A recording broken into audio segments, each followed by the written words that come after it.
Saat seorang pejabat tinggi divonis hanya 4 tahun penjara dan denda Rp5.000 atas kasus korupsi Rp78 triliun, negeri ini gempar. Rakyat murka, aktivis dibungkam, media ditekan, tapi dari tengah kekecewaan, muncul perlawanan. Seorang jurnalis muda, seorang dosen hukum yang hampir kehilangan segalanya, dan seorang mantan pegawai kementerian yang menjadi saksi kunci, bersatu untuk mengungkap kebenaran di balik vonis memalukan ini. Mereka tidak hanya melawan sistem korup, mereka menantang negara yang menutupi boroknya sendiri. Saat bukti mulai terbuka, nama-nama besar ikut terseret. Tapi saat pelaku utama tiba-tiba menghilang, satu pertanyaan menggantung di udara. Apakah keadilan benar-benar masih hidup di negeri ini?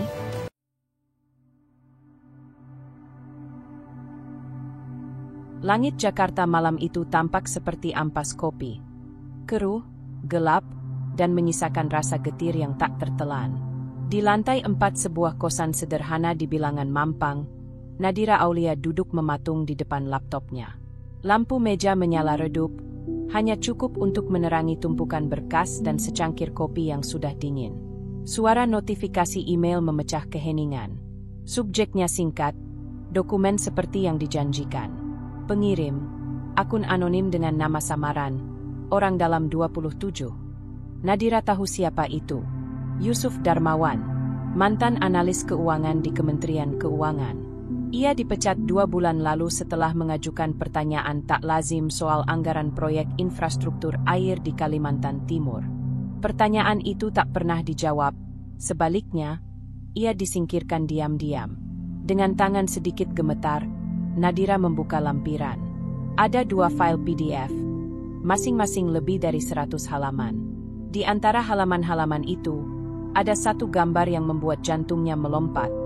Dokumen transfer dana lintas negara atas nama Hamengkubuwono Capital. Diduga singkatan dari Hario Bhaskara, Menteri Keuangan saat itu. Nilai transaksi, Rp78 triliun. Tujuan akhir, 3 rekening di Kepulauan Kaiman dan 1 di Belize. Tanda tangan di bawahnya jelas, Dr. Hario Bhaskara, MSc, dengan cap kementerian yang masih basah dalam dokumen hasil scan itu. Nadira menyandarkan tubuhnya ke kursi.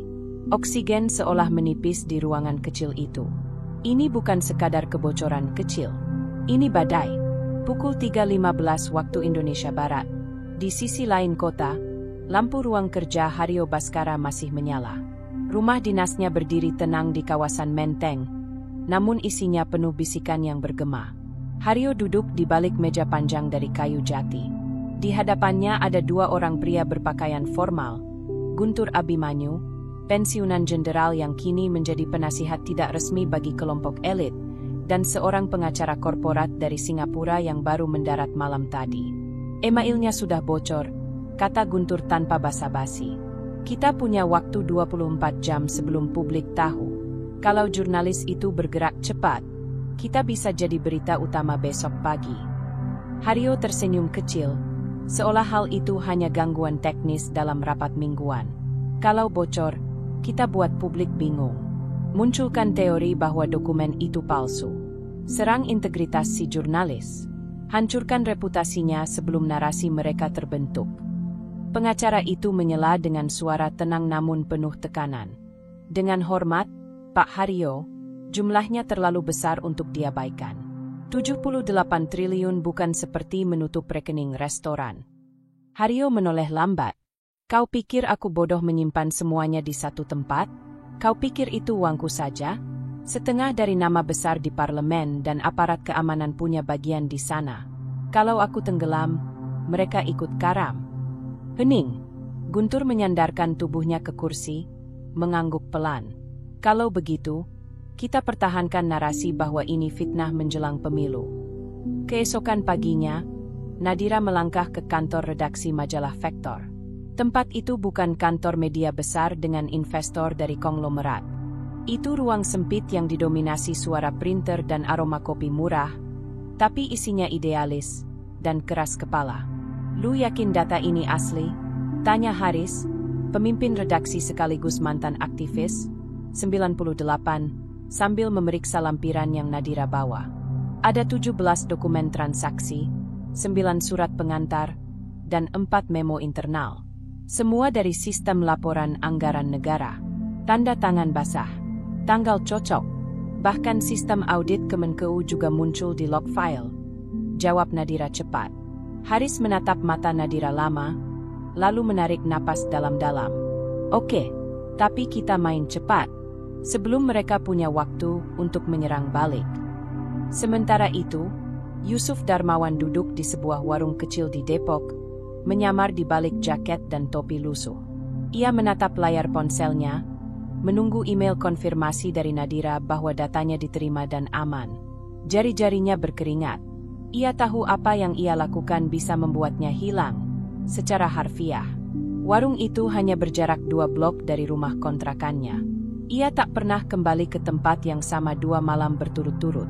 Ia bahkan mengganti ponsel tiap minggu. Tapi hari itu, ia merasa gelisah.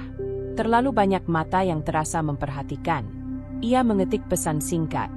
Jika sesuatu terjadi padaku, data backup ada di USB yang tertanam di pot bunga merah depan rumah nenek saya. Ia tak tahu kepada siapa akan dikirim. Tapi jaga-jaga, ia simpan di cloud dengan timer rilis otomatis jika ponselnya tak aktif 72 jam. Sore hari, berita itu mulai menguap di media sosial. Bukan dari media resmi, tapi akun-akun netizen yang membagikan cuplikan dokumen, watermark logo Kemenkeu, dan foto Haryo sedang tertawa dalam sebuah seminar. Tagar 78 triliun dan 5.000 mulai merangkak naik. Tapi malamnya, serangan balik dimulai. Seorang pakar hukum dari universitas ternama diwawancarai di TV, menyebut dokumen itu sangat mudah direkayasa. Akun Twitter bot menyebarkan narasi bahwa Nadira adalah boneka asing. Bahkan ada potongan video lama yang menunjukkan Yusuf mabuk di sebuah bar, diduga hasil editan. Pukul 23.49 waktu Indonesia Barat, Nadira menerima panggilan tak dikenal. Suara berat terdengar dari seberang. Kalau kamu sayang ibumu, berhenti sekarang. Kamu tidak tahu dengan siapa kamu bermain. Klik. Telepon terputus. Nadira menatap layar ponselnya lama, lalu memandang kaca jendela kantor yang menghadap ke jalan gelap. Refleksinya sendiri seolah menantangnya. Kursi empuk di ruang kerja Menteri Keuangan itu terbuat dari kulit sapi asli, berwarna hitam mengkilat, dengan sandaran tinggi dan ukiran kecil di sisi kanan. Hadiah dari Presiden saat Haryo Baskara menyelesaikan negosiasi utang luar negeri 3 tahun lalu. Tapi hari ini, ia duduk di kursi itu dengan satu kaki menyilang. Tangannya menggenggam pena Mont Blanc yang tak pernah digunakan untuk hal remeh. Hanya tanda tangan penting. Hanya saat uang berpindah arah. Pak, pertemuan dengan Komisi Anggaran jam 10. Suara sekretarisnya terdengar dari interkom. Batalkan. Saya harus selesaikan laporan di final, sahut Haryo tanpa mengangkat suara. Ia menoleh ke layar komputer. Di balik sistem pengamanan ganda yang disediakan vendor IT dari Singapura, ada satu dashboard yang hanya ia dan 2 orang lain punya akses. Dari sana, ia bisa melihat semua aliran dana lintas kementerian, proyek fiktif, hingga anggaran yang dilaporkan publik dan kenyataan di baliknya. Seperti ruang kontrol pesawat luar angkasa, layar itu menyajikan angka-angka hidup yang berubah setiap menit. Salah satunya, proyek air bersih Kalimantan Timur, pagu 9,8 triliun rupiah. Laporan publik menyatakan dana sudah tersalurkan 78%. Padahal, lapangan masih berupa sumur kering dan pipa-pipa belum dipasang. Sisanya, masuk ke dana luar anggaran, istilah sopan untuk kantong gelap para elit. Di luar pagar kementerian, seorang wanita tua tengah menyapu halaman. Namanya Bu Sumi, 59 tahun, tukang bersih-bersih sejak era 3 menteri sebelum Haryo. Ia menyapa semua orang, termasuk sopir dan ajudan, tapi tidak pernah berani menatap mata sang menteri. Ia dibayar 1,2 juta rupiah per bulan tanpa BPJS, tanpa kontrak tetap. Ia menyaksikan parade mobil mewah masuk keluar tiap hari.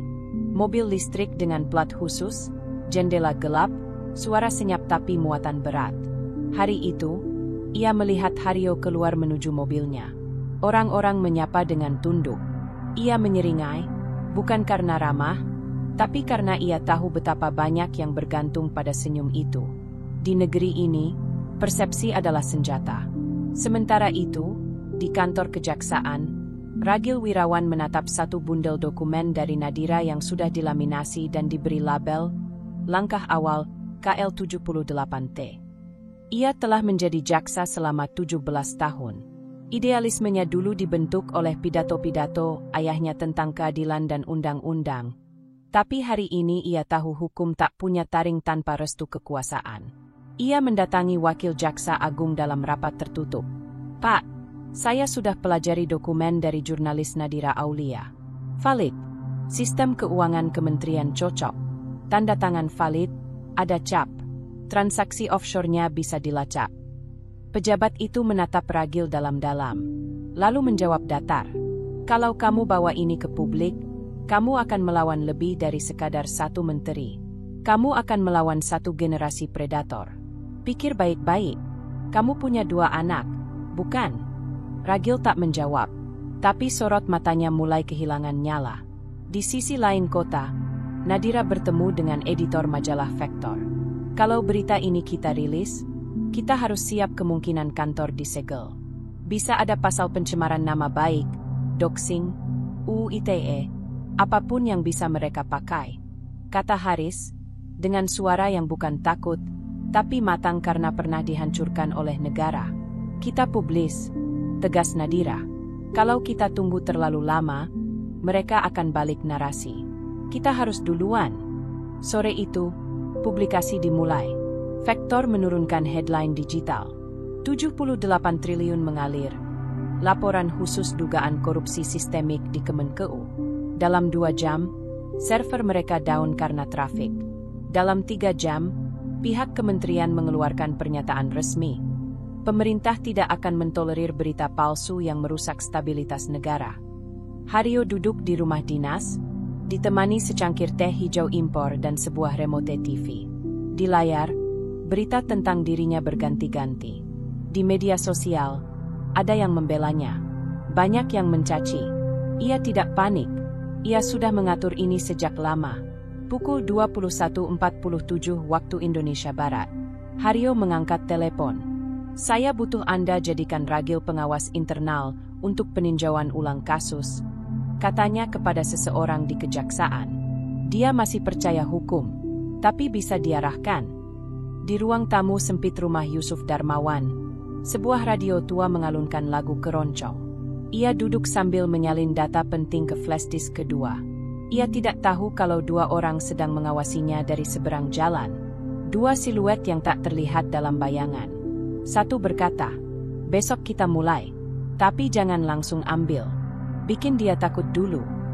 Yang satu lagi menjawab, "Kalau dia buka mulut ke media, semua bisa berantakan." Kursi empuk itu masih ada di ruangan Haryo. Tapi ia tahu, badai sudah datang.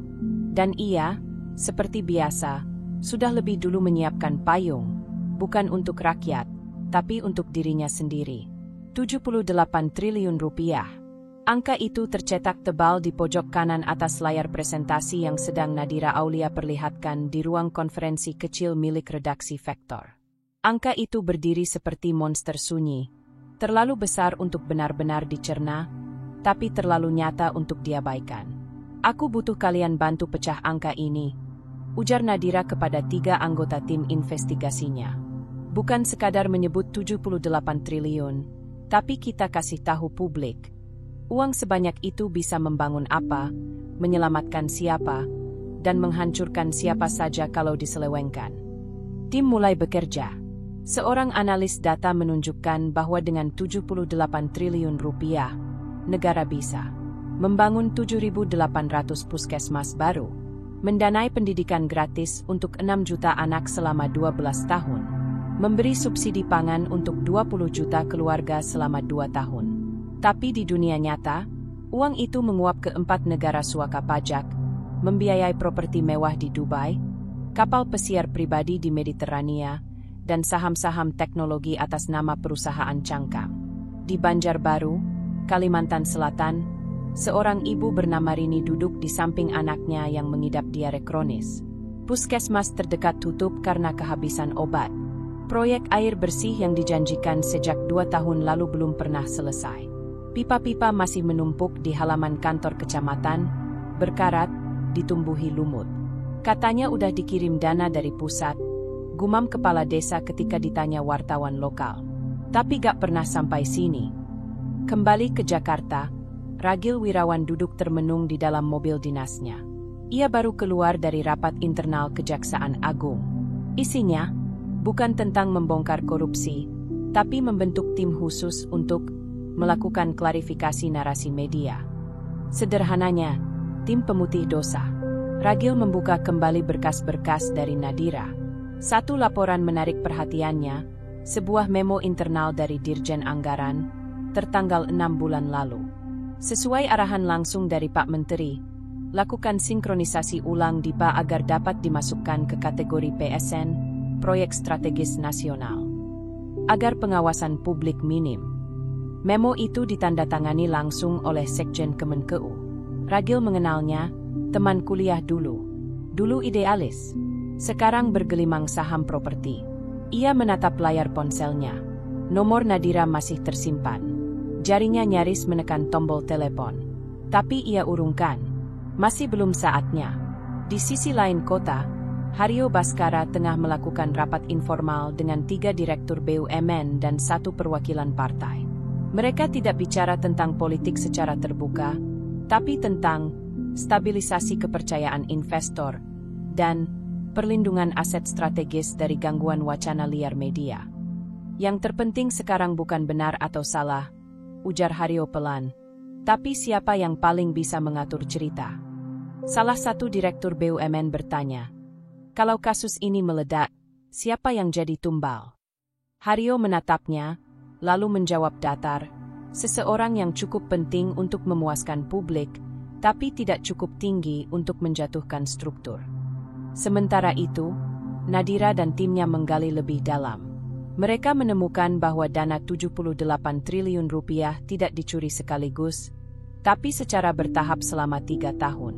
Skema yang digunakan adalah penggelembungan anggaran, nilai proyek dinaikkan hingga 300%, vendor fiktif, perusahaan yang hanya ada di atas kertas, memenangkan tender, subkontrak berantai, dana dibagi-bagi ke banyak pihak, membuat jejak audit buram, konversi saham, uang masuk ke perusahaan lokal, lalu dikonversi ke saham luar negeri lewat skema investasi, repatriasi modal, sebagian kembali ke Indonesia lewat investor asing, padahal milik sendiri.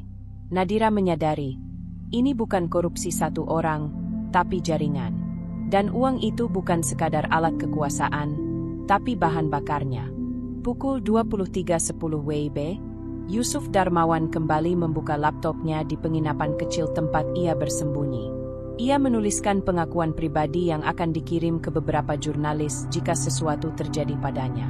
Saya hanya seorang analis kecil, tapi saya melihat sendiri bagaimana satu angka di spreadsheet bisa mengubah hidup ribuan orang. Saya diminta memalsukan laporan, diminta menutup mata. Dan ketika saya bertanya terlalu banyak, saya diberhentikan. Tapi saya tahu, yang mati bukan saya saja. Yang mati adalah anak-anak di desa yang tidak dapat vaksin, orang tua yang tak bisa cuci darah, dan petani yang sawahnya gagal panen karena pompa air tak pernah datang. Semua karena satu angka, 78 triliun. Ia menyimpan file itu di folder terenkripsi. Nama filenya sederhana, nyawa underscore dan underscore angka txt. Sementara itu, di rumah Hario, anak perempuannya bertanya saat makan malam, "Papa, kenapa semua orang di internet bilang Papa jahat?" Hario menatapnya, tersenyum kecil. Karena mereka belum tahu cerita sebenarnya. Nak, dunia ini bukan hitam putih. Kadang, orang baik harus melakukan hal buruk demi tujuan besar. Matahari belum terbit ketika Nadira Aulia memarkir motornya di depan gedung merah putih KPK. Helm masih melekat, ransel di punggung, dan tangan gemetar. Bukan karena takut, tapi karena ia tahu satu langkah hari ini bisa mengubah segalanya. Di dalam tasnya ada USB berisi 1,2 GB data transaksi, laporan audit, memo internal, dan rekaman percakapan anonim yang menyingkap kebusukan anggaran proyek fiktif. Semua terhubung pada satu nama, Dr. Haryo Baskara, MSc, Menteri Keuangan Republik Indonesia. Di lobi, seorang petugas keamanan bertanya, "Mau ketemu siapa, Mbak?" "Saya ingin bertemu bagian pengaduan masyarakat. Nama saya Nadira Aulia, dari majalah Vektor." Petugas itu melihatnya lama, lalu mengangguk. "Tunggu sebentar, ya." 15 menit kemudian, seorang penyelidik muda datang menjemputnya. Nadira dipersilakan duduk di ruang kecil berwarna krem, dengan kamera CCTV menyorot dari sudut ruangan. "Ada yang bisa kami bantu, Mbak Nadira?" tanya penyelidik itu, dengan nada hati-hati. Nadira menyerahkan USB. "Semua datanya di sini, termasuk transaksi luar negeri. Ini bukan asumsi. Ini fakta. Saya berharap KPK bisa turun tangan." Penyelidik itu menerima USB dengan sarung tangan, memasukkannya ke dalam amplop bersegel, lalu mengangguk. "Terima kasih atas keberaniannya. Tapi saya harus jujur, ini bisa berbahaya untuk Anda dan untuk kami juga." Nadira tersenyum tipis. "Saya tahu." Sementara itu, Ragil Wirawan berdiri di depan cermin kamar mandinya. Ia belum tidur semalaman. Jenggot tipis mulai tumbuh liar, dan matanya merah karena terus membaca ulang dokumen-dokumen yang sama. Ia telah melihat cukup banyak kasus dibungkam, kadang bahkan sebelum naik ke meja sidang. Tapi kali ini berbeda. Bukan karena skalanya, tapi karena wajah-wajah di baliknya. Teman, kolega, bahkan mentornya. Teleponnya berdering. Nama yang muncul membuat darahnya dingin. Jenderal Purnawirawan Guntur Abimanyu. "Ragil," suara Guntur berat, berwibawa. "Kamu dipanggil ke istana sore ini. Presiden mau tahu langsung tentang dokumen yang beredar." Ragil terdiam. "Saya belum tarik kesimpulan, Pak." "Kamu tidak dipanggil untuk menyimpulkan. Kamu dipanggil untuk mendengarkan." Klik. Telepon terputus. Pukul 16 WIB, Ragil tiba di Istana Negara. Ia tidak bertemu presiden langsung, melainkan seorang utusan khusus, seorang penasihat senior yang dikenal dekat dengan elit politik dan bisnis. Di ruang rapat yang sunyi, penasihat itu menyodorkan satu berkas tipis. "Ini draft pernyataan pers. Anda akan bacakan di depan media sore ini. Intinya, bukti belum cukup dan sedang diklarifikasi lebih lanjut." Ragil menatapnya, kening berkerut. Tapi datanya jelas. Ini bukan isu biasa. Penasihat itu tersenyum kecil, nyaris mengejek. "Di negara ini, Ragil, bukti itu bukan segalanya. Narasi yang kita pilih, itu yang menentukan siapa yang jatuh, siapa yang bertahan." Malam harinya, TV nasional menayangkan pernyataan resmi. Berdasarkan hasil telaah awal dari pihak kejaksaan, belum ditemukan bukti kuat yang mengindikasikan tindak pidana dalam transaksi tersebut. Pemerintah meminta masyarakat tidak terprovokasi oleh pemberitaan sepihak yang belum diverifikasi secara menyeluruh. Di balik layar, Nadira menggigit bibir. Ia tahu ini akan terjadi, tapi mendengarnya secara langsung, melihat semua kerja kerasnya diubah jadi isu yang belum diverifikasi, itu rasanya seperti ditikam pelan-pelan. Di Twitter, warganet terbelah. Ada yang percaya pada Haryo, menyebutnya korban fitnah politik. Ada pula yang marah, menyebut ini pengkhianatan terang-terangan terhadap keadilan. Tapi tak sedikit pula yang mengangkat bahu. "Lah, udah biasakan," tulis salah satu komentar viral. "Paling entar di sidang 4 tahun, denda 5.000. Habis itu bebas, balik ngopi." Haryo duduk tenang di balkon rumahnya, ditemani segelas anggur merah dan laporan intelijen dari BIN yang menunjukkan bahwa kredibilitas Nadira mulai goyah. Beberapa situs bayangan menyebarkan tuduhan bahwa ia terafiliasi dengan LSM asing, bahkan difitnah sebagai mantan aktivis separatis. "Cepat, presisi, rapi," kata Haryo pada asistennya. "Tapi jangan serang terlalu keras." Biarkan masyarakat ragu. Itu lebih efektif daripada membuat mereka benci. Di suatu malam yang dingin di pinggiran Bogor, Yusuf Darmawan menerima tamu tak dikenal. Dua pria berbadan besar, wajah teduh tapi mata tajam. "Kamu Yusuf?" tanya salah satu dari mereka. Yusuf mengangguk pelan. "Kalau kamu tahu apa yang baik buat kamu, kamu akan diam. Karena bahkan kebenaran bisa membuatmu mati sendirian." Di kamar kos sederhana berukuran 3x4 meter, Nadira duduk bersandar pada dinding, laptop menyala di pangkuannya. Mata lelah, tetapi pikirannya terus berputar. Setelah pernyataan pers kejaksaan yang melemahkan laporannya, sebagian besar media arus utama mulai diam. Berita utama soal skandal 78 triliun rupiah perlahan tenggelam oleh headline lain. Selebriti kawin cerai, bonus atlet, dan politik kampanye. Namun, yang tidak diberitakan justru makin membara di ruang-ruang sunyi. Satu persatu email masuk ke kotak surat khusus Nadira, yang hanya ia sebar ke jaringan terpercaya. Ada pesan dari auditor BPK, mantan anak magang di kementerian, hingga petugas bank pemerintah yang mencium aroma janggal dalam transaksi jumbo. "Saya pernah diminta mengubah laporan audit pengadaan alat pertanian, nilai proyek fiktif 4 triliun. Ada inisial Hamengkubuwono di memo rapat. Saya sempat diancam mutasi kalau terus bertanya soal pengadaan software 500 miliar rupiah yang tak pernah dipakai. Mau saya kirimkan dokumennya? Saya bukan siapa-siapa, cuma staf pembukuan. Tapi saya tahu banyak uang tunai masuk dalam koper ke ruang direktorat.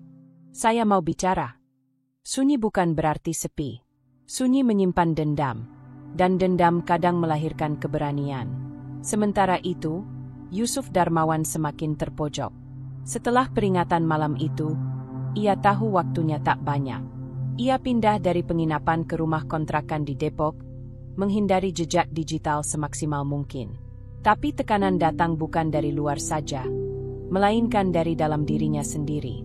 Tiap malam ia bermimpi dihantui angka 78 triliun. Angka itu muncul di papan reklame, di layar TV, bahkan di jidat anak kecil yang kelaparan dalam mimpi buruknya. Ia terbangun berkeringat, napas berat. Salah satu malam, ia merekam video pengakuan. Bukan untuk publik, tapi untuk anaknya, kalau nanti ia tak kembali. "Nak, ayah cuma seorang PNS kecil. Tapi ayah tahu yang ayah lihat itu salah. Uang yang seharusnya untuk kalian, untuk sekolah, buat rumah sakit, hilang begitu saja.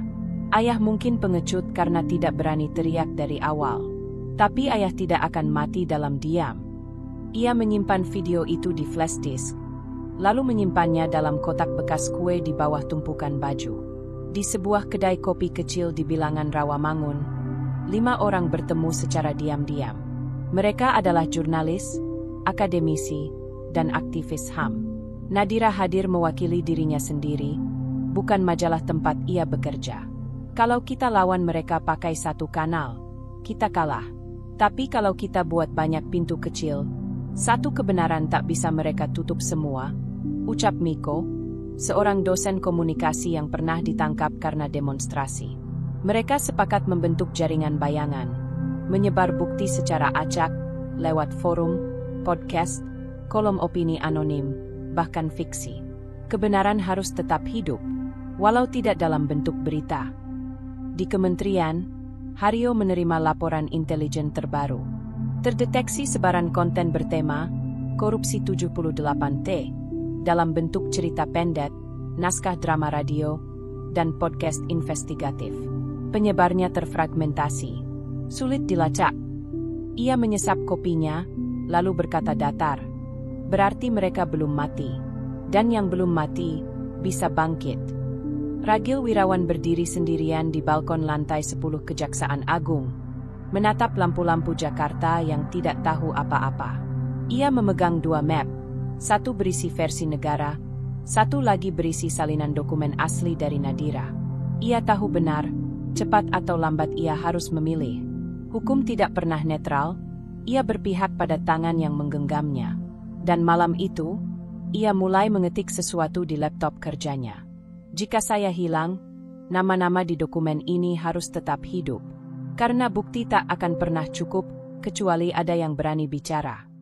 Gedung Putih yang berdiri kokoh di pusat kekuasaan bukanlah tempat keputusan dibuat. Itu hanya panggung. Tirai sebenarnya tergantung di ruangan-ruangan rapat tanpa kamera, tanpa notulen, tanpa sumpah jabatan. Dan di sanalah kompromi dilahirkan.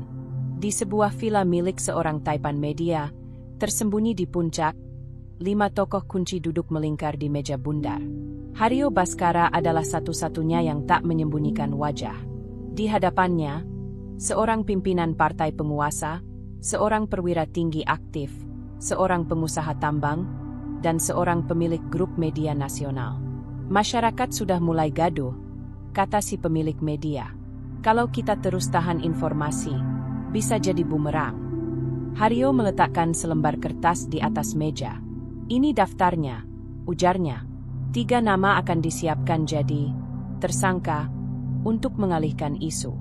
1 orang dari Direktorat Pajak, 1 dari vendor, dan 1 konsultan keuangan. Semua sudah diberi kompensasi. Sang jenderal menyipitkan mata. Kambing hitam. Kambing cerdas? Jawab Hario. Mereka tahu ini bagian dari permainan. Kita berikan mereka hukuman ringan, lalu hilangkan dari sorotan. Setelah itu, opini publik akan pelan-pelan kembali normal. Pimpinan partai menimpali, asal jangan sampai seret ke fraksi saya. Ada 1 anggota yang dulu ikut sidang anggaran proyek ini. Hario mengangguk. Nama partai tidak akan disebut. Sementara itu, Nadira duduk berhadapan dengan editor majalah Vektor. Sang editor terlihat gelisah. Kami ditekan, katanya terus terang. Ada ancaman pencabutan izin usaha dan audit mendadak dari pajak. Redaksi tidak bisa lanjutkan laporan investigasi ini. Nadira hanya mengangguk. Ia sudah menduga, kalau kamu mau berhenti, tidak akan ada yang menyalahkan. Tidak, jawab Nadira. Saya akan lanjut, walau di luar Vektor. Editor menatapnya, kemudian menyelipkan sebuah amplop putih. Ada yang nitip ini buat kamu, katanya, dari yang dulu percaya pada hukum, tapi sekarang memilih kebenaran. Nadira membuka amplop itu. Di dalamnya ada flash disk dengan label bertuliskan Risalah Tirai 2021. Isinya, rekaman percakapan Hario dengan beberapa pejabat tinggi, termasuk diskusi tentang pengalihan isu dan manipulasi data. Di sisi lain kota, Ragil Wirawan tahu waktunya semakin sempit. Ia baru saja ditawari posisi baru, Direktur Pengawasan Internal, jabatan tinggi, gaji besar. Tapi itu bukan promosi. Itu jebakan diam. Sore itu, ia menghubungi Nadira lewat akun anonim. Saya tahu Anda masih kejar kasus ini. Jika Anda bisa pastikan nama saya tidak keluar, saya akan beri daftar transaksi lintas kementerian. Tapi ada syarat, tunggu hingga penyidangan formal diumumkan. Kalau saya bergerak sekarang, saya bisa dipenjara bahkan sebelum angkat suara. Nadira membalas, saya jaga nama Anda. Tapi jangan tarik napas terlalu lama. Kebenaran juga bisa mati dicekik waktu. Di sela kegentingan, Yusuf Darmawan kembali ke kantor lamanya menyamar sebagai kurir. Ia menyusup untuk mengambil salinan catatan transaksi yang belum sempat ia unggah. Di sana ia melihat wajah baru, sistem keamanan diperketat, dan komputer lamanya sudah diganti. Tapi ia berhasil. 1 map penuh ia selipkan dalam jaket. Ia tidak tahu, kamera keamanan masih mengenali wajahnya. Malam hari, Nadira mengadakan konferensi pers daring di kanal YouTube pribadi. Ia tidak tampil sebagai wartawan, tapi sebagai warga negara. Saya tidak bicara mewakili media. Saya bicara mewakili nurani. Fakta yang saya temukan menunjukkan bahwa bukan hanya uang yang dicuri, tapi juga keadilan. Bukan hanya oleh 1 orang, tapi oleh sistem yang memilih bungkam daripada jujur. Mereka akan mengalihkan perhatian Anda. Tapi saya percaya, selama masih ada yang menulis, yang merekam, yang menyebar, kebenaran akan tetap hidup. Dalam 24 jam, videonya ditonton 3 juta kali. Di puncak, rapat tengah malam berlangsung lagi. Mereka mulai bergerak, kata jenderal. Haryo tersenyum tenang. Biarkan. Satu ledakan kecil bisa kita atasi dengan api palsu. Tapi yang tak mereka tahu, api kecil itu kini telah menyala di terlalu banyak tempat. Tanggal 4 Maret, konferensi pers besar digelar di Kejaksaan Agung. Aula dipenuhi wartawan, kamera siaran langsung, dan petugas keamanan yang berjaga ketat. Di tengah sorotan, Jaksa Agung berdiri tegak dengan ekspresi formal. Setelah penyelidikan intensif, Kejaksaan menetapkan 3 tersangka dalam kasus penyalahgunaan anggaran proyek digitalisasi keuangan negara. Tersangka pertama, Elman Saputra, Direktur Eksekutif PT Gradasi Solusi. Kedua, Rina Maharani, Kepala Subdirektorat Aplikasi dan Sistem. Ketiga, Ferry Adiputra, Konsultan Independen. Media riuh. 3 nama muncul. Tidak ada Haryo Baskara. Nadira menonton siaran itu dari laptopnya. Ia mengernyit. Nama-nama ini memang muncul dalam dokumen investigasinya, tapi hanya sebagai pelaksana teknis. Bagian bawah rantai. Tumbal. Di gedung Kementerian Keuangan, Haryo duduk santai di ruangannya. Ia menatap layar TV yang menayangkan konferensi pers, lalu tertawa kecil. "Kamu lihat?" katanya pada sekretaris barunya, Farhan. Kambing yang tepat membuat singa tetap duduk di tahtanya. Farhan hanya mengangguk kaku. Ia tahu, terlalu banyak bicara di ruang ini bisa membuatmu menghilang, secara harfiah atau karir. Sementara itu, publik terbelah. Banyak yang merasa keadilan telah ditegakkan. Berita utama menulis, Kejaksaan bertindak cepat, 3 tersangka diseret ke meja hijau. Tapi sebagian lain, yang lebih jeli, lebih muat, mulai menulis di media alternatif. Kepala hilang, tapi ekor yang dipenjara. Ragil Wirawan mengikuti proses dari kursi belakang ruang sidang. Ia telah menyerahkan sebagian data ke tim penyidik khusus internal, tapi semuanya seperti lenyap. Tidak ada balasan, tidak ada tindak lanjut. Di luar gedung, seorang mahasiswa menghampirinya. "Pak Ragil," tanya si mahasiswa, "Bapak percaya keadilan masih mungkin di negeri ini?" Ragil terdiam sesaat. Keadilan itu kayak api unggun. Bisa padam kalau dibiarkan. Tapi kalau satu orang masih mau tiupkan napas, apinya bisa kembali. Nadira mulai menyusun artikel investigatif dalam bentuk buku digital. Ia tidak bisa menunggu media mainstream. Ia bekerja dengan tim kecil dari jaringan aktivis, mahasiswa hukum, dan jurnalis lepas. Mereka menamai proyek itu 78T, Potret Pengkhianatan Sistemik. 1 bab ditulis oleh Yusuf Darmawan.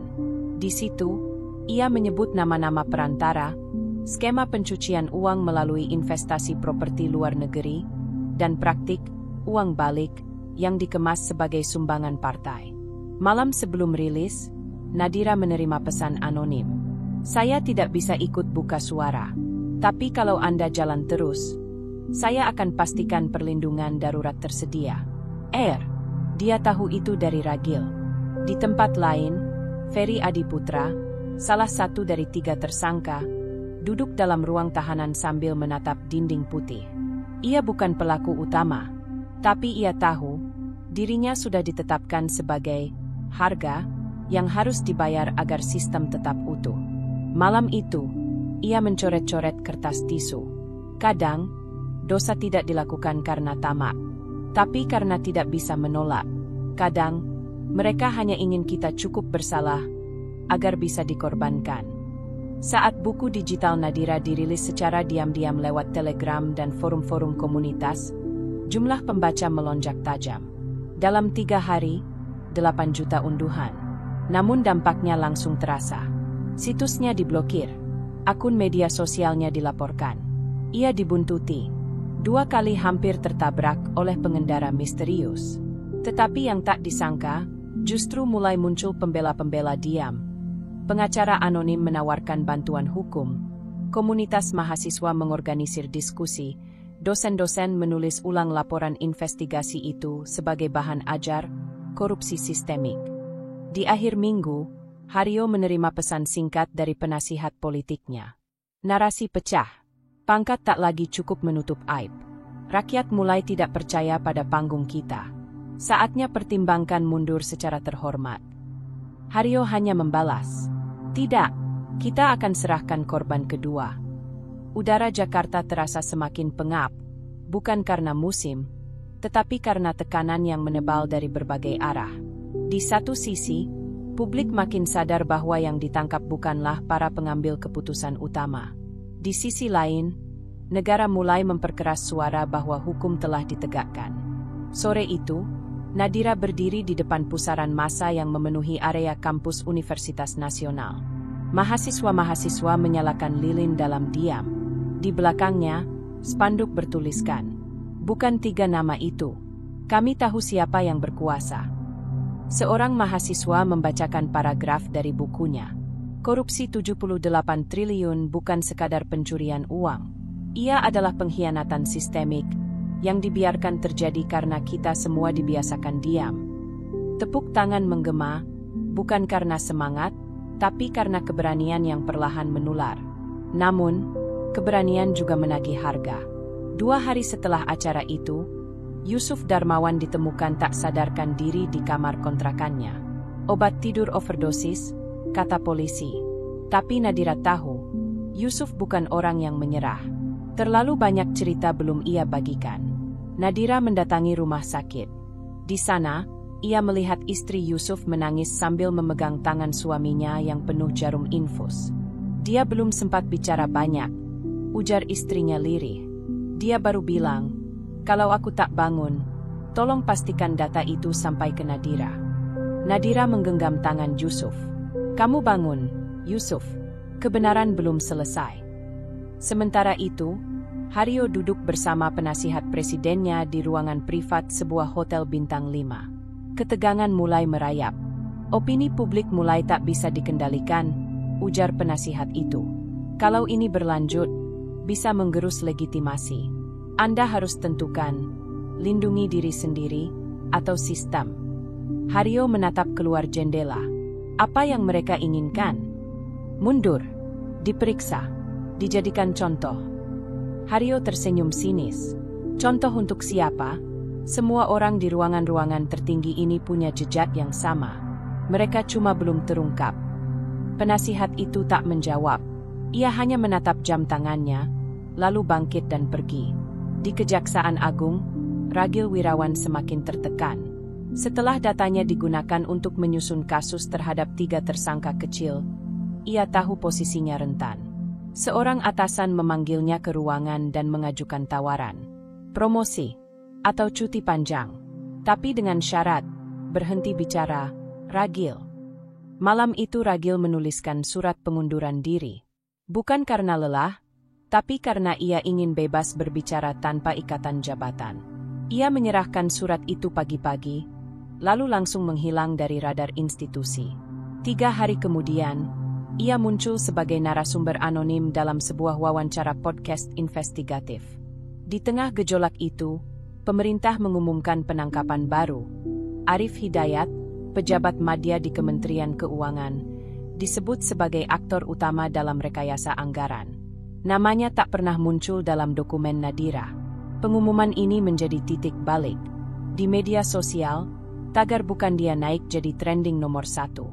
Masyarakat mulai bertanya, siapa sebenarnya yang dilindungi? Sadar bahwa publik mulai cerdas memilah informasi, Nadira memutuskan mengambil risiko besar. Ia merilis bagian terdalam dari datanya, percakapan antara Haryo Baskara dan 2 pejabat tinggi partai yang secara terang-terangan menyusun strategi pengorbanan tersangka. "Kalau kita korbankan Arif, publik akan tenang. Dia bukan orang terkenal dan tak punya kekuatan balik. Sisanya kita bungkus pakai sidang formalitas." Rekaman itu menyebar dalam hitungan menit. Situs pemeriksa fakta mencoba membantahnya, tetapi suara masyarakat sudah lebih cepat. Di balik layar, Presiden memanggil rapat terbatas malam hari. Tak ada media, tak ada staf. Hanya 4 orang, dirinya, Kepala BIN, Jaksa Agung, dan Ketua KPK. "Kalau ini terus terbuka," ucap Presiden, "bukan hanya satu kementerian yang runtuh. Ini bisa menjalar ke siapapun yang pernah duduk di bangku kekuasaan." Kepala BIN menghela napas. "Kita bisa lindungi dia. Tapi tidak gratis. Presiden menatap Jaksa Agung. Siapkan opsi kompromi. Kalau perlu, biarkan proses jalan, asal cukup dikendalikan. 3 hari kemudian, berita mengejutkan muncul.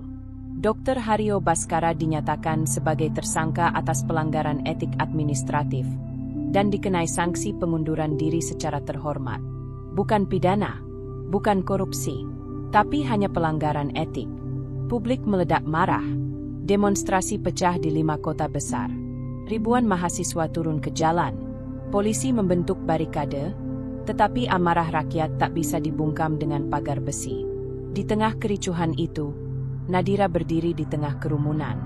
Ia bukan orator. Ia bukan pemimpin gerakan. Ia hanya satu suara dari ribuan. Tapi suaranya cukup keras untuk didengar. Kalau kebenaran bisa dibeli, maka keadilan bukan tujuan bangsa ini. Tapi selama ada satu orang yang berani bicara, sistem tak akan pernah utuh selamanya. Jakarta, 2 Mei. Langit mendung, tapi jalanan penuh cahaya. Bukan dari mentari, melainkan dari ratusan obor, lilin, dan layar ponsel yang menyala di tengah lautan manusia. Demonstrasi yang sebelumnya hanya berlangsung di kampus, kini meluber ke jantung ibu kota. Bundaran Hai lumpuh. Gedung DPR dijaga kawat berduri. Rakyat marah.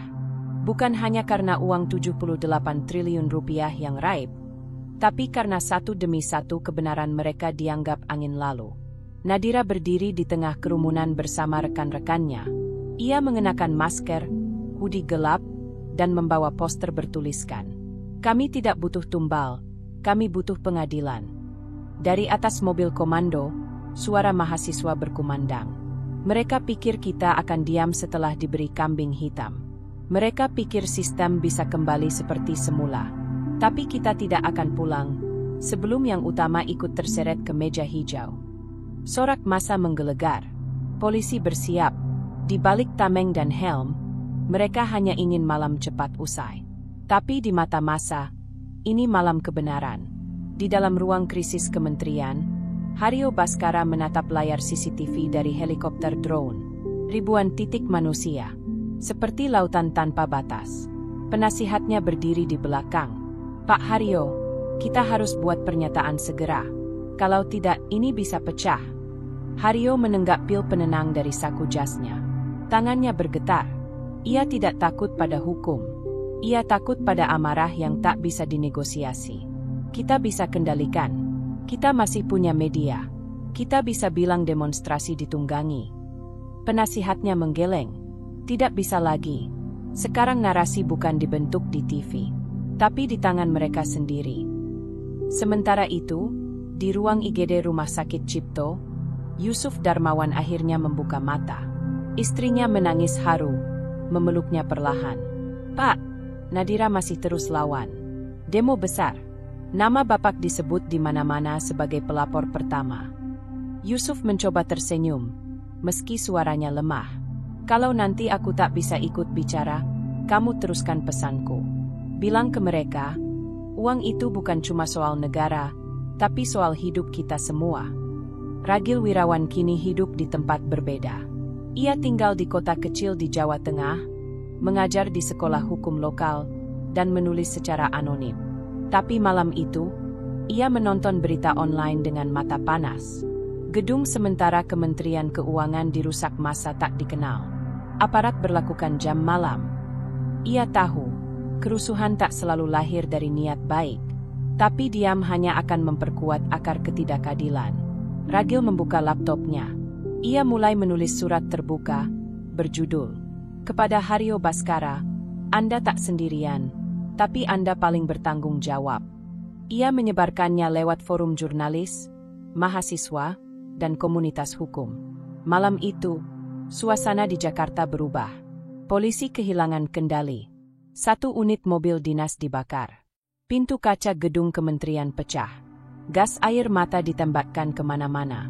Di tengah kekacauan, Nadira berlari bersama beberapa demonstran yang membawa seorang mahasiswa berdarah di kepalanya. Ia ditolong ke posko medis darurat yang dibuat di tenda parkir sebuah masjid. "Kami hanya bawa poster, Mbak. Tapi mereka hajar kami. Seperti kami ini penjahat, ujar salah satu mahasiswa.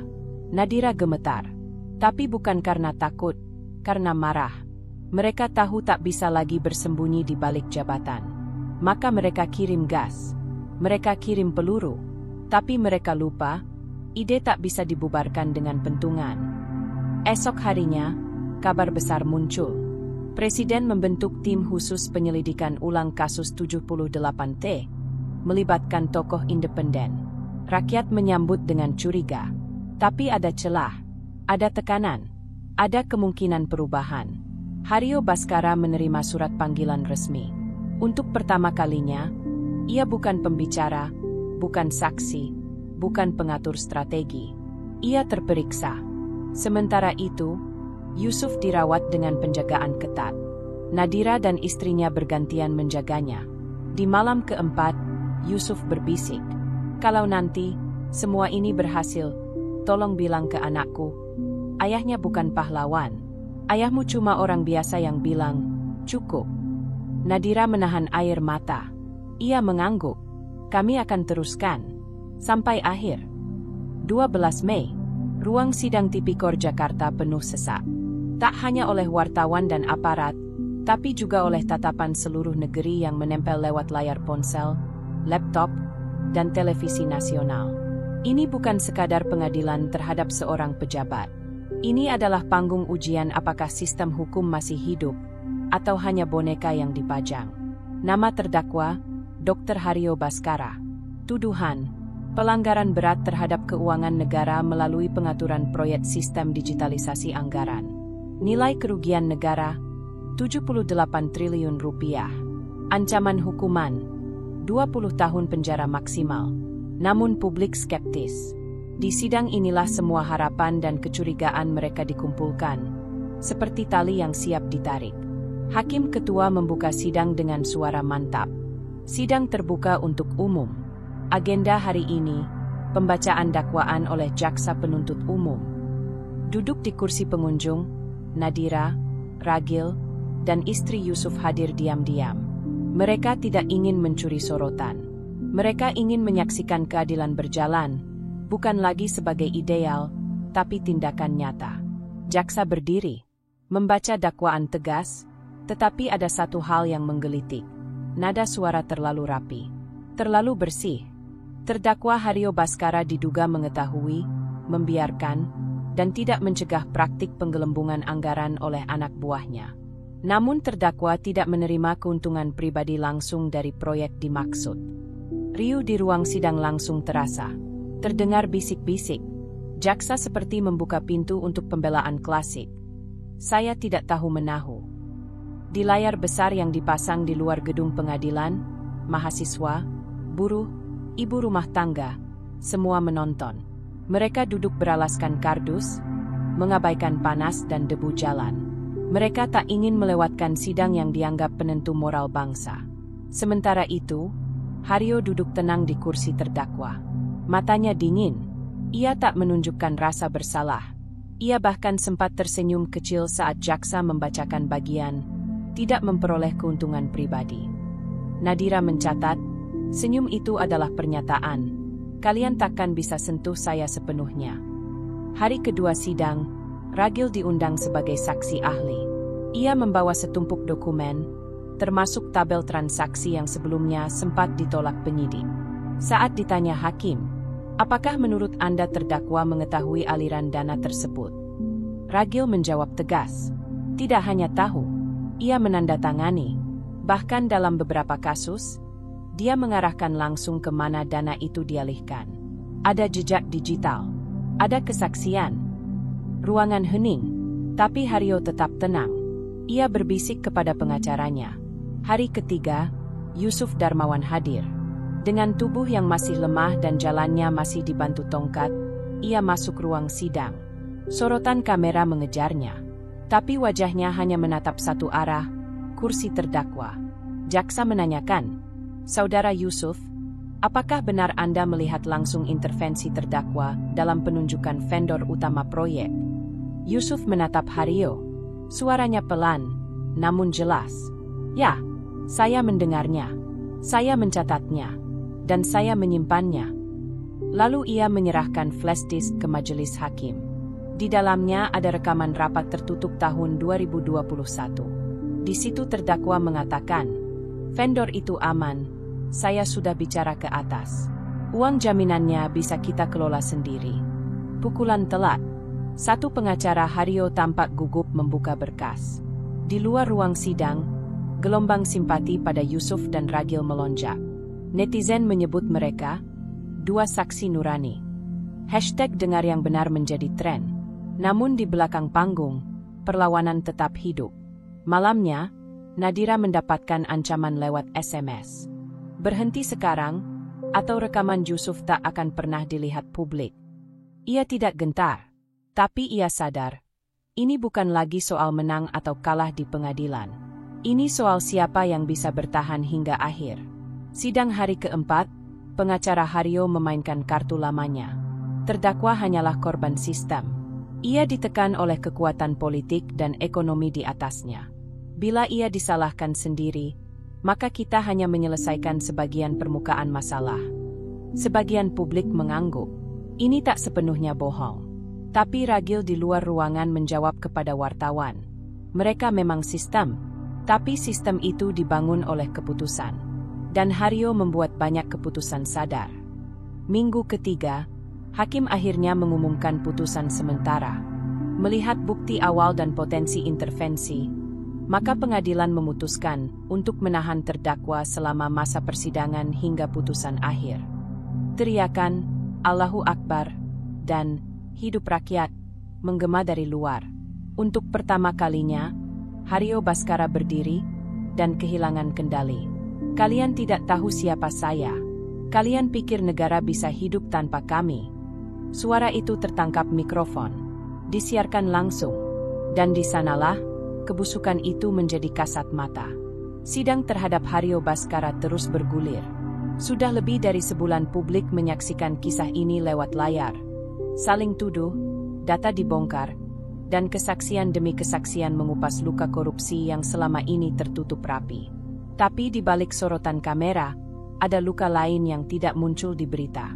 Luka yang tak sembuh hanya dengan vonis atau tepuk tangan. Yusuf Darmawan pulang dari rumah sakit pada awal Juni. Tubuhnya masih lemah, tetapi pikirannya terus bekerja. Di meja ruang tengah rumahnya, tumpukan dokumen dan catatan tangan menunggu diketik dan dibagikan. Namun yang lebih berat adalah pikiran yang datang saat malam tiba. Setiap tidur, ia bermimpi hal sama. Suara rapat, sorakan protes, lalu sepi panjang. Luka mentalnya lebih dalam dari luka fisik. Istrinya datang membawakan teh hangat. Kamu gak harus terus kerja, Pak. Yang penting kamu sehat. Yusuf memandang istrinya lama. Kemudian ia menjawab pelan. Kalau kita berhenti sekarang, nanti mereka bilang kita cuma emosi sesaat. Kita bukan orang besar, tapi kalau kita diam, yang besar akan terus menang. Sementara itu, Ragil Wirawan kembali mendapat tawaran pekerjaan dari firma hukum terkemuka di Jakarta. Gajinya 10 kali lipat dari kampus tempat ia mengajar sekarang. Namun, syaratnya jelas, berhenti bicara soal kasus Hario. Ia bertemu Nadira di sebuah warung kopi kecil di Yogyakarta untuk meminta nasihat. Kamu tahu, Nat, dulu saya juga pernah idealis. Tapi sistem ini kayak sumur tanpa dasar. Kamu kasih waktu, tenaga, hidupmu, dan akhirnya kamu hanya dapat lelah. Nadira menatap Ragil serius. Lelah itu wajar. Tapi kalau kamu berhenti sekarang, kamu cuma tambah panjang daftar mereka yang menyerah. Ragil tertawa getir. Dan kalau aku lanjut, apa?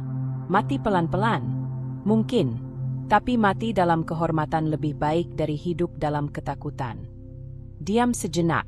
Ragil menyesap kopinya. Baiklah, kita lanjut. Di kantor redaksi tempat Nadira bekerja, tekanan mulai terasa. Atasannya memintanya mengurangi peliputan soal Hario.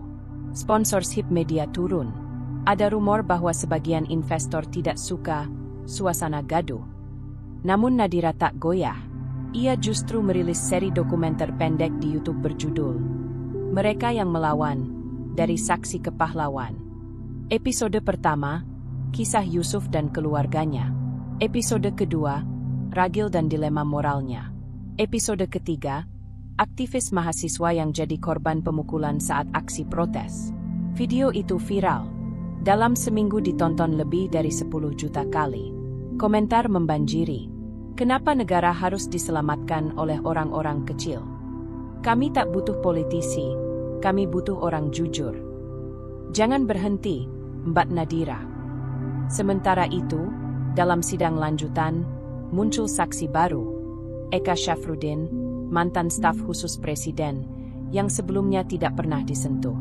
Eka mengaku bahwa ada komunikasi langsung antara Haryo dan dua ketua partai besar sebelum proyek anggaran digital dimulai. Saya tidak ingin mati membawa kebohongan, katanya di depan hakim. Sorotan langsung berubah. Kasus ini bukan lagi soal satu orang.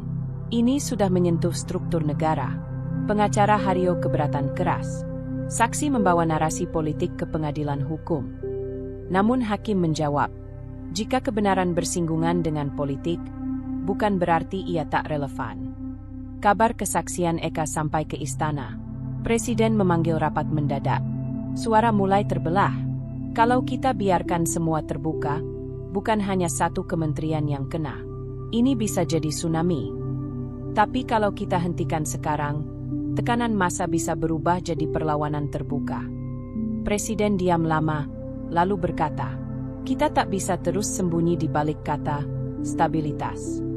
Negara yang sehat harus berani membedah luka. Namun tak semua setuju. Beberapa menteri mulai jarang terlihat di media. Ada yang diam-diam pergi ke luar negeri. Ada pula yang membakar dokumen. Pada akhir Juni, pengadilan mengumumkan putusan sela. Haryo tetap ditahan, namun sebagian dakwaan akan dipisah dalam berkas berbeda, terkait tanggung jawab kolektif. Artinya, mungkin ada pelaku lain, tapi juga, mungkin proses bisa ditarik lebih lama. Publik resah. Sebagian mulai pesimistis lagi. Nadira menerima pesan anonim. Mereka sedang pecah belah perhatian. Sebentar lagi ada kasus besar lain. Untuk pengalihan. Jangan terjebak. Dan benar. 3 hari kemudian, berita besar muncul. Dugaan skandal asuransi nasional senilai 6 triliun rupiah. Media mulai geser fokus. Opini publik terbelah. Namun beberapa tetap bertahan. Mereka bilang, kami belum selesai dengan Haryo. Bab ini bukan tentang kemenangan. Belum. Ini tentang luka-luka yang belum sembuh. Mahasiswa yang dipukuli, saksi yang hidup di bawah teror, dan rakyat yang mulai merasa upaya melawan selalu berakhir di jalan buntu. Tapi, seperti yang dikatakan Yusuf, perubahan tak datang dari satu vonis. Ia datang saat rakyat tak lagi mau dibohongi.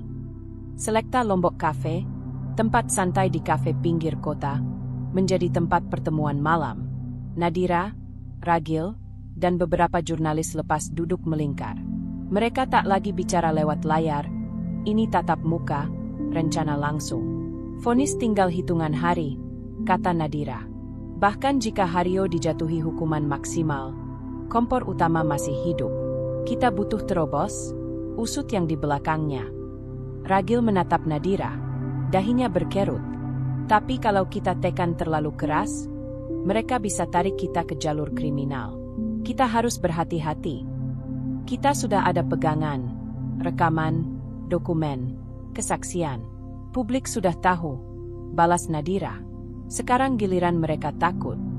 1 hari sebelum vonis, pengacara pemerintah menyodorkan rekomendasi dari Dewan Kehormatan Profesi Hukum. Ragil sebaiknya cuti atau akan dikenai etik. Dengan sinyal kuat, mundur atau lenyap. Ragil memilih cuti. Suratnya simpel.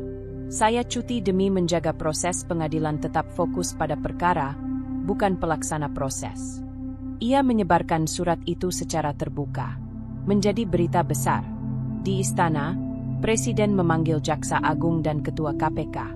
Ia memberi kode batas. Proses harus sah, tapi jangan merobohkan struktur negara. Menurut penasihat istana, ada deal tersembunyi. Jika Haryo dijatuhi hukuman ringan, 6 tahun, proses lain bisa di-stop. Ini kesempatan kompromi akhir. Di Jakarta, mahasiswa kembali turun. Bukan ribuan, Ribuan kecil yang tersebar di kampus, kantor pemerintah, dan media sosial, menuntut vonis maksimal, tanpa kompromi apapun. Nadira memimpin diskusi daring berseri di kanal YouTube-nya, menghubungkan tiap titik gerakan. Judul seri, Tidak Ada Ruang untuk Tersangka Ringan. Hari yang dinantikan tiba, 28 Juli. Ruang sidang utama kembali penuh.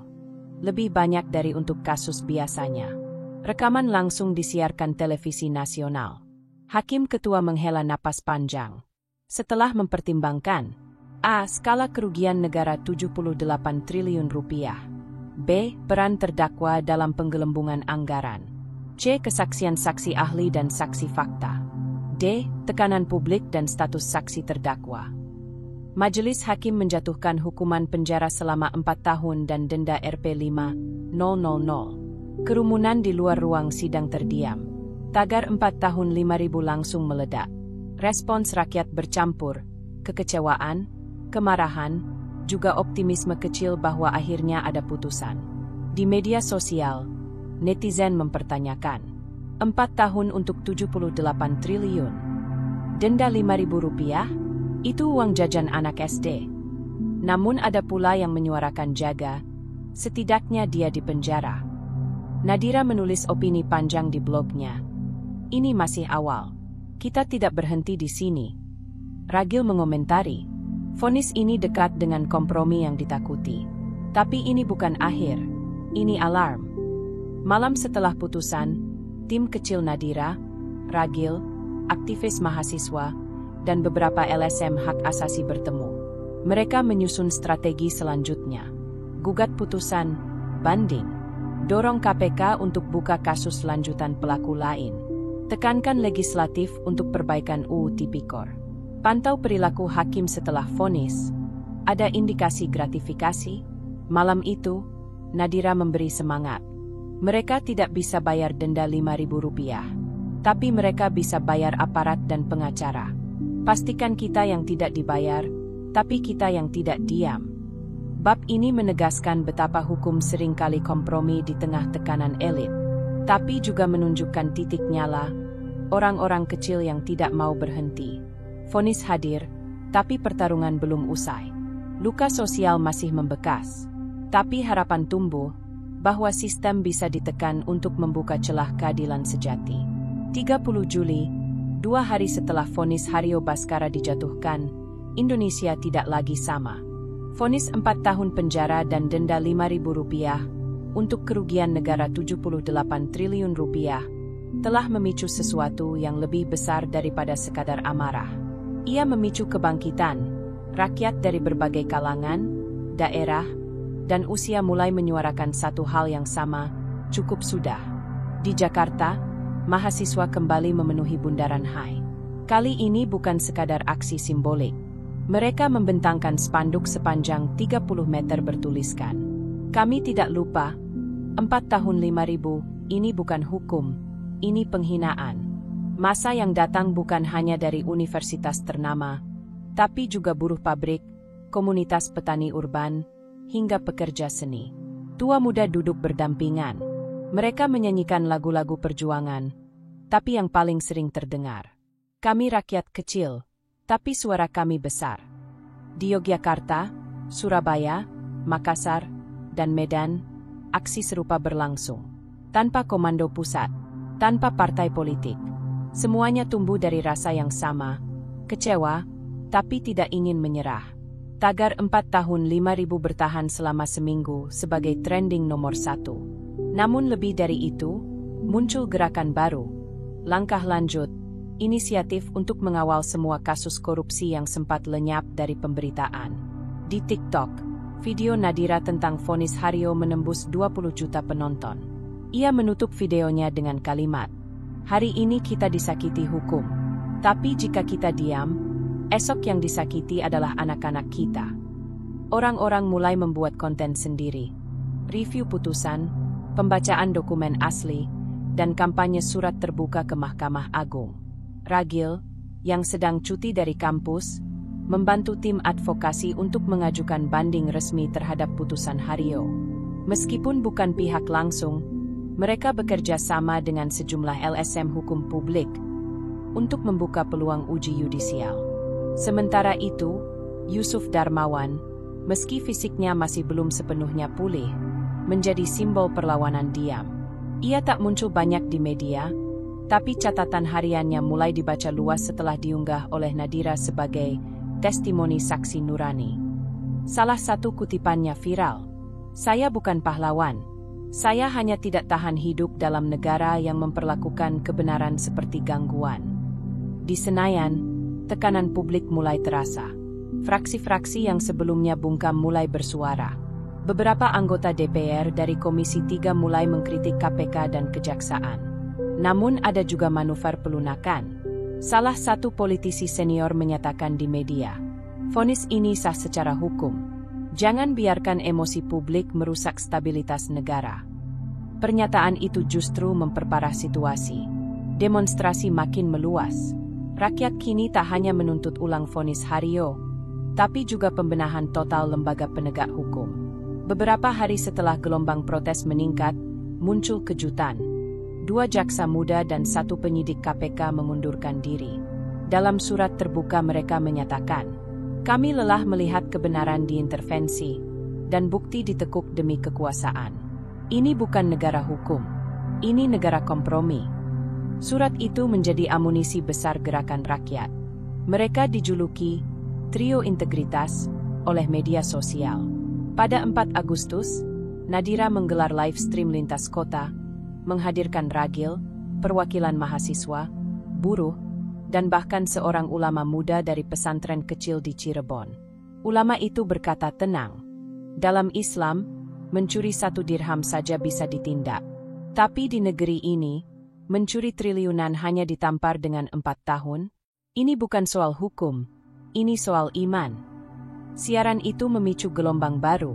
Tokoh-tokoh agama dari berbagai daerah mulai menyuarakan hal yang sama. Gereja, masjid, pura, semua berbicara dalam satu kalimat. Kita tak bisa tutup mata. Berita vonis Hario akhirnya menembus media internasional. BBC, Al Jazeera, dan The Guardian menurunkan headline, "Corruption in Indonesia, $5 for stealing $5 billion." Investor mulai khawatir. Lembaga pemantau transparansi menurunkan skor indeks korupsi Indonesia 2 tingkat. Pemerintah dipaksa bereaksi. Kementerian Hukum menyatakan akan mempertimbangkan banding jaksa sebagai bentuk mendengarkan aspirasi publik. Di rumahnya, Yusuf menonton semua berita itu lewat televisi kecil. Ia hanya tersenyum. Istrinya bertanya, "Apa kamu senang akhirnya mereka bergerak?" Yusuf menjawab pelan, "Aku tidak tahu apakah ini akan berhasil. Tapi setidaknya sekarang, kita tidak sendiri." Hari-hari setelah vonis Hario Bhaskara berubah menjadi arus deras tekanan, bukan hanya dari luar, tapi dari dalam sistem pemerintahan itu sendiri. Negara mulai retak, bukan karena perang atau bencana, melainkan karena pertarungan antara 2 kekuatan besar yang bertolak belakang. Mereka yang ingin mempertahankan status quo, dan mereka yang ingin membongkarnya habis-habisan. Di ruang rapat terbatas Istana Negara, Presiden duduk dikelilingi oleh para menteri. Wajah-wajah mereka tegang. Beberapa mencoba menyembunyikan kecemasan dengan diam. Lainnya pura-pura sibuk melihat dokumen. "Kita berada di titik krisis kepercayaan," kata Presiden. "Kita butuh langkah korektif, cepat dan tegas." Menteri Koordinator Politik dan Hukum menimpali. "Kita bisa bentuk tim evaluasi vonis. Tapi jangan sampai membuka borok semua kementerian. Ini bisa merusak stabilitas nasional." Menteri Keuangan, yang selama ini dikenal diam, berkata dengan suara rendah, "Stabilitas yang dibangun dari ketidakadilan akan hancur juga, cepat atau lambat." Rapat itu berakhir tanpa keputusan jelas. Tapi semua tahu, ini bukan lagi soal satu tersangka. Ini tentang benturan 2 arah negara, melawan dirinya sendiri. Jaksa Agung, Harjito Martana, menerima undangan mendadak dari Presiden di malam hari. Pertemuan itu tertutup, hanya berdua. Dalam ruangan gelap yang hanya diterangi lampu kuning meja, Presiden berkata, "Harjito, negara ini sedang diuji. Apakah kita berpihak pada hukum atau pada kepentingan? Yang Anda maksud, hukum sebagai alat kepentingan? Tanya Harjito. Saya ingin hukum sebagai penyelamat negara. Tapi jika penyelamat itu menusuk negara sendiri, kita harus pertimbangkan jalurnya. Harjito pulang dengan dada berat. Ia membuka kembali berkas kasus Hario. Di sudut map, ada dokumen yang dulu tidak dibuka ke publik. Catatan nama-nama pejabat yang terlibat tetapi dilindungi. Fraksi pendukung pemerintah mulai terbelah. Partai Rakyat Muda menyatakan akan mendesak audit terbuka terhadap seluruh proyek digital yang pernah ditangani Hario. Sementara partai besar lain menyebut gerakan ini penggiringan opini publik yang membahayakan demokrasi. Beberapa anggota DPR keluar fraksi. Salah satunya adalah Eva Lestari, politisi muda dari Sumatera Barat. Saya tidak ingin menjadi bagian dari diam kolektif. Kita tidak sedang melawan oposisi. Kita sedang melawan kebusukan di dalam tubuh sendiri. Pernyataan Eva disambut aksi publik mendadak di depan gedung DPR. Spanduk terbentang. Kami dukung Eva, buka semua. Sebagian media nasional mulai mendapat tekanan iklan. 3 stasiun televisi berhenti menayangkan laporan investigasi Nadira. 2 surat kabar besar memberhentikan jurnalis yang mengangkat soal pengalihan dana kementerian. Nadira menerima pesan anonim.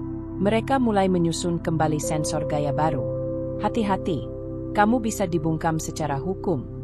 Tapi ia tak gentar. Justru memperkuat kanal YouTube-nya, menggandeng jurnalis-jurnalis lepas yang dikejar. Ragil Wirawan akhirnya mengakhiri cutinya. Ia kembali mengajar di Fakultas Hukum. Di pertemuan pertamanya dengan mahasiswa, ia berkata, negara yang sehat bukan negara tanpa konflik, tapi negara yang mampu menghadapinya secara jujur. Ia diminta menjadi penasihat hukum untuk koalisi rakyat sipil yang menyiapkan uji materi terhadap revisi UU Tipikor. Kini bukan hanya soal Hario, tapi sistem hukum secara keseluruhan. Pada pertengahan Agustus, muncul gugatan terhadap Nadira dan Ragil atas tuduhan penyebaran informasi yang mengganggu stabilitas sosial. Kasus itu diajukan oleh LSM Bayangan yang dikenal dekat dengan salah satu partai penguasa. Alih-alih takut, mereka mengubah ancaman itu menjadi senjata. Dalam konferensi pers, Nadira berkata, kalau menyuarakan keadilan dianggap mengganggu stabilitas, maka kita memang harus mengguncang.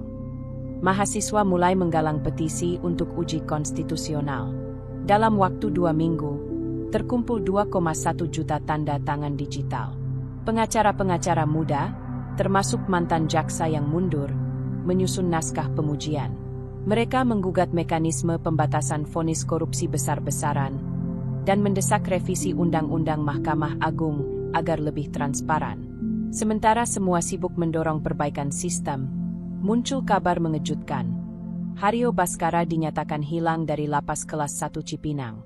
Ia, diduga, dipindahkan karena alasan kesehatan ke rumah sakit swasta, namun tidak tercatat secara administratif. Media sosial meledak. Bebas diam-diam setelah bebas dari tanggung jawab. Nadira hanya menulis 1 kalimat di akun X, Twitter-nya. Negara kini benar-benar sedang melawan dirinya sendiri. Kabar hilangnya Hario Baskara dari lapas mengguncang negeri lebih keras daripada vonis ringannya. Seolah-olah negara tak lagi menyembunyikan niat untuk melindungi koruptor. Ia kini melakukannya terang-terangan. Tapi kali ini, rakyat tidak tinggal diam. Api yang telah menyala tidak bisa dipadamkan dengan kebohongan. 2 September, pukul 2.12 dini hari, kantor Kejaksaan Negeri Jakarta Selatan terbakar. Polisi menyebut penyebabnya korsleting listrik. Tapi banyak yang mencium aroma penghilangan jejak. Pasalnya, arsip digital dan fisik kasus Hario tersimpan di gedung itu. Beberapa jam setelah kejadian, akun whistleblower penjaga saksi mengunggah. Semua dokumen backup ada di server luar negeri. Kami tidak bermain-main. Publik kembali panas. Aksi-aksi massa muncul lagi di 11 kota besar. Tapi kali ini, tidak ada orasi. Mereka hanya duduk diam, menghadap gedung-gedung pemerintah. Di dada mereka menempel kertas kecil bertuliskan, "Kami ingat, kami menyaksikan." Presiden dipaksa mengambil sikap. Dalam pidato nasional yang disiarkan langsung, ia menyatakan, "Saya tidak bisa memaafkan jika hukum dijadikan permainan. Maka saya perintahkan pencarian Hario Bhaskara tanpa kompromi. Ini bukan sekadar soal hukum, ini soal arah bangsa." Namun banyak yang tak percaya. Ini dianggap retorika menenangkan rakyat. Apalagi, tak lama kemudian, Kepala Lapas Cipinang dan Direktur RS tempat Hario dipindahkan, mengundurkan diri, tanpa alasan resmi. Rakyat sudah telanjur menyimpulkan, negara mencoba menyelamatkan wajah, bukan menegakkan keadilan. Aliansi sipil yang dipimpin oleh Nadira dan Ragil meluncurkan gerakan baru, Kami Adalah Negara. Sebuah kampanye nasional untuk memantau setiap sidang kasus korupsi secara terbuka, mendorong pelibatan publik dalam pemilihan hakim agung, menyusun sistem data korupsi berbasis publik, Open Corruption Index, mendorong audit kekayaan pejabat secara berkala, wajib dipublikasikan. Tak lagi hanya protes, mereka membangun sistem baru, paralel dengan negara yang lama. Rakyat mengambil alih fungsi pengawasan hukum. Dari reruntuhan kepercayaan publik, muncul figur-figur baru. Dosen hukum dari Aceh, guru SD dari Kendari, buruh pelabuhan dari Semarang. Semuanya viral karena berbicara tentang keadilan dengan bahasa sederhana tapi dalam. Salah satunya, Fitri Ramadhani, guru SD 36 Kendari, menjadi viral usai mengajar siswanya soal hukum lewat permainan peran korupsi. Anak-anak saya tidak perlu tahu siapa Hario, tapi mereka harus tahu bahwa kejujuran bukan untuk ditukar dengan uang. Dia diundang ke podcast Nadira, dan pembicaraan mereka ditonton 11 juta orang dalam seminggu. 22 September. Sebuah laporan menyebutkan keberadaan Hario Bhaskara di sebuah villa di Cebu, Filipina. Ia sedang dalam proses operasi plastik saat ditangkap oleh Interpol.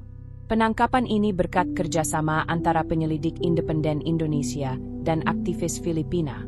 Hario dibawa pulang ke Jakarta dalam pengamanan ketat. Namun alih-alih masuk ke penjara, ia dirawat di RS militer dengan alasan gangguan tekanan darah dan psikologis. Publik kembali geram. Koalisi rakyat tidak menunggu proses hukum formal. Mereka menggelar sidang etik terbuka di Taman Ismail Marzuki. Disiarkan langsung di 43 kanal digital. Dalam sidang itu, tokoh masyarakat, mahasiswa hukum, dan korban-korban korupsi lokal menyampaikan kesaksian. Mereka tidak menghukum Hario secara hukum, tapi secara sosial. "Kami bukan hakim," kata Ragil dalam penutupnya. "Tapi kami adalah nurani bangsa. Dan kami sudah memvonis, kalian gagal menjaga negara." Hario akhirnya benar-benar dijebloskan ke lapas Nusa Kambangan. Tapi publik sudah tak peduli. Bagi mereka, hukum telah terlalu lama tertidur. Lebih penting dari vonis, rakyat telah merebut kembali kendali narasi. Di rumah sederhananya, Yusuf Darmawan, yang kini jauh lebih sehat, menulis kata-kata terakhir dalam buku memoarnya. "Saya tidak ingin dikenang sebagai pemberani.